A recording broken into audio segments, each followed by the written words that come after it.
Nalagay sa bingit ng kamatayan ang buhay ng isang 11 anyos na bata matapos nadikitan ng jellyfish habang naliligo sa dagat sa Dinagat Island. Ayon kay Lachelle Magsino, na taga Purok, Corbada, Barangay Dawan, Mati City sa Davao Oriental. Nagbakasyon ang pamilya sa Dinagat Island dahil doon ang hanapbuhay ng kanyang mister. Habang nasa dagat naliligo ang anak kasama ng mga kaibigan ay bigla itong sumigaw at humihingi ng tulong dahil sa dumikit na bokya sa kanyang paa at kamay.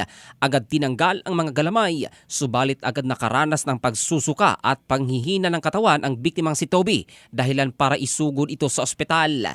Bakas sa binti at kamay ng bata ang mga paso, dala ng lason mula sa box jellyfish. Ito ay lubhang mapanganib sa tao na maaaring humantong sa pagkaparalisa, cardiac arrest at kamatayan. Bagay na swerteng hindi naranasan ng bata dahil sa maagap na aksyon ng kanyang mga magulang. Sa ngayon, nasa ligtas ng kalagayan ang bata at nakalabas na rin sa ospital.